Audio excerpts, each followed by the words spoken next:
name's Uriela and I'm in the 7th grade at Bundang. I am in Mr. Josh's class learning about space. The universe has been expanding since the Big Bang, so my questions are, how does the expansion of the universe make outer space a vacuum? And how long before the expansion of the universe causes our Earth to drift away from the sun? What an awesome question. I really had to pause and think about this one because it wasn't why is space a vacuum or what causes the expansion of the universe. It's how does the expansion of the universe make space a vacuum? And then there's a second question, which I'll get to in a second, but I'm going to answer that first one, which is, I'm going to get a whiteboard actually. Astronomers discovered that the universe is expanding, which means that it's not just one size. It's getting bigger and bigger and bigger. And they've also discovered that the amount of stars that form is actually decreasing as the universe expands. So if the amount of stars that are decreasing as the universe expands, or if the amount of stars that are forming decreases with the amount that the universe is expanding, then let's remove this boundary of these smaller universes and work with the big one and see what is happening with the amount of stars that are around. And we'll keep some stars from the early universe because some of them will remain. But now you have all of this empty space. Look at how much empty space there is versus when the universe was small and there were a lot of stars. There was a lot of matter in the universe and it was all very condensed and all very close together. But now when you erase that early stage of a universe and then some of the stars that may die, you now have a very empty universe. This now means that with all this, more empty space, which we'll get to dark matter in a second, then that means that there's a lack of elements there. There isn't matter. There's probably maybe some traces of hydrogen, very abundant elements, the first element, the lightest element in our universe. And then that would make it essentially empty.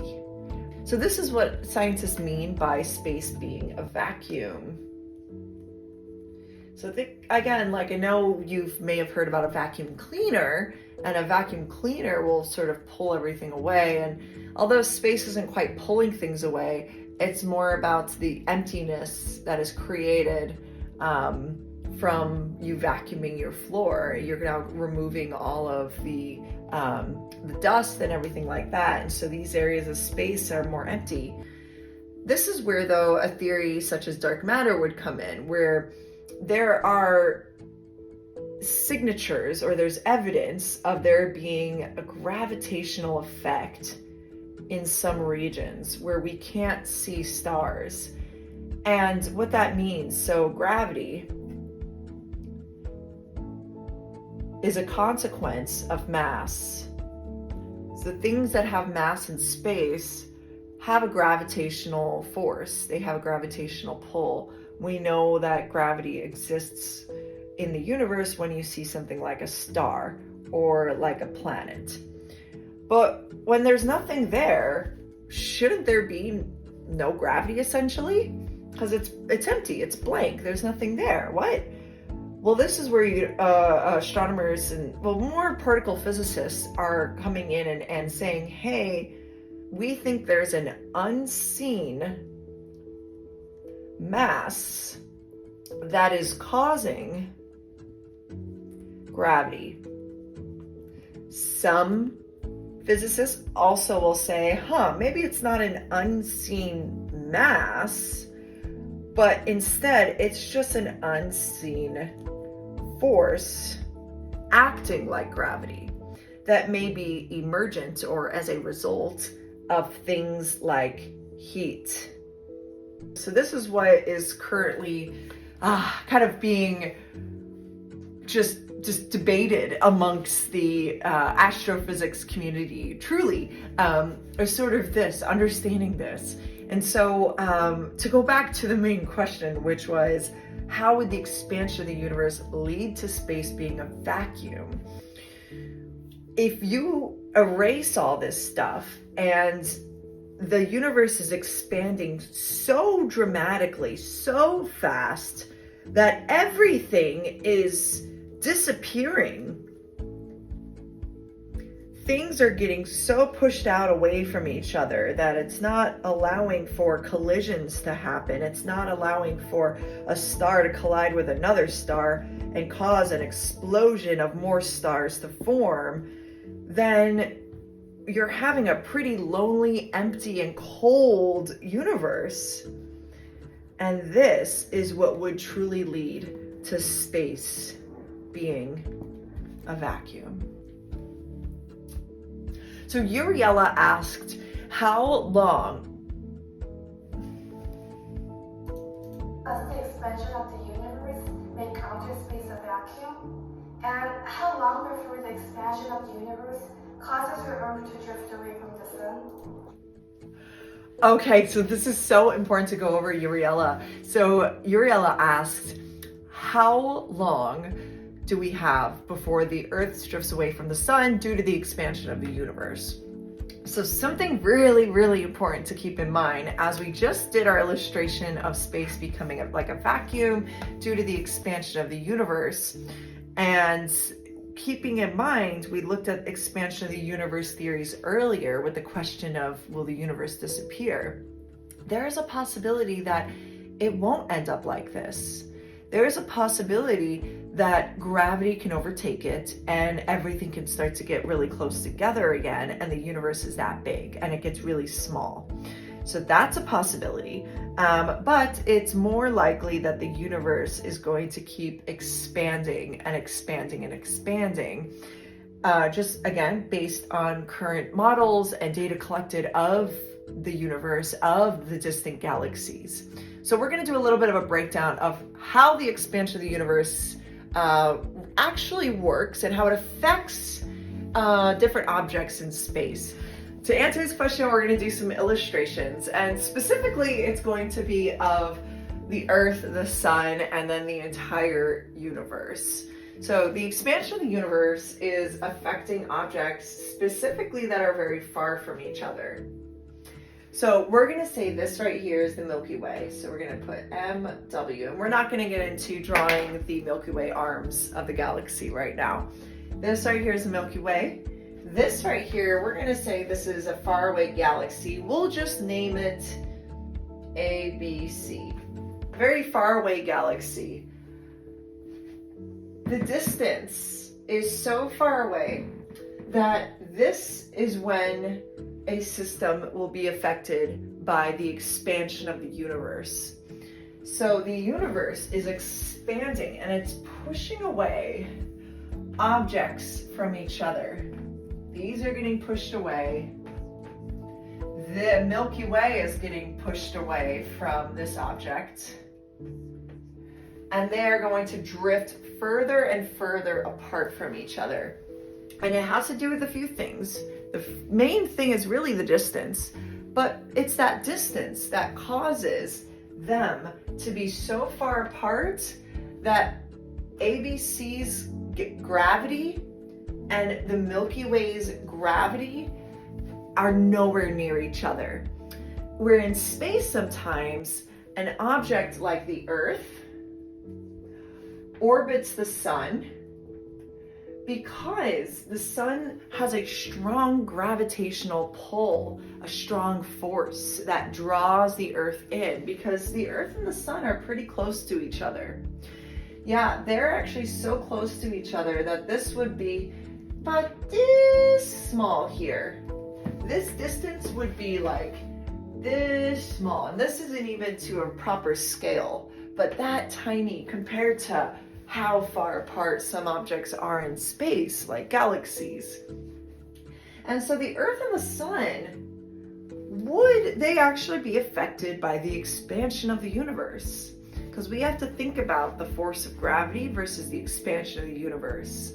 And the force of gravity in a system like this, with the Earth and the Sun, is very strong, so strong, it actually could overcome the expansion of the universe force.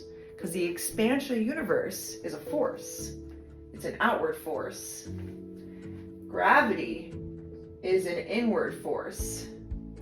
And so Earth and the Sun are going to stay drawn towards one another. Meanwhile, the rest of the universe is going to be pressing out from each other. Pressing out from each other. Milky Way is expanding this way, away from the ABC galaxy, and the ABC galaxy is spreading out this way, pushing out this way, and the universe is pushing apart from each other. But again, it's primarily those larger objects in space. But one thing I do want to mention is the Milky Way and this ABC galaxy. This is a situation. But this isn't the only situation that might happen. Not every galaxy is going to be pushed away from each other.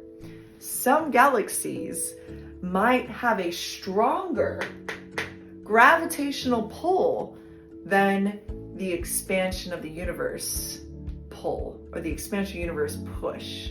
So the force of gravity around some galaxies could be stronger than the force of the expansion of the universe. An example would be Andromeda. Now I'm going to make a really big circle here. Let's bring the camera a little closer. This right here is the Andromeda galaxy. We're going to put the letter A. And Andromeda is much larger than the Milky Way. Actually, let's make it a lot bigger. It's a really big galaxy. Big galaxy! And as an object has not just the largeness in its size, but the more matter. It's filled with a lot more stars than the Milky Way, a lot more gas, and a lot of matter, And so it has a very strong gravitational pull. So let's erase these for a moment. And what's happening is it is drawing the Milky Way galaxy in towards it. The Milky Way galaxy is now saying, hey, you have a strong gravitational pull. I'm going to get pulled in now towards this galaxy.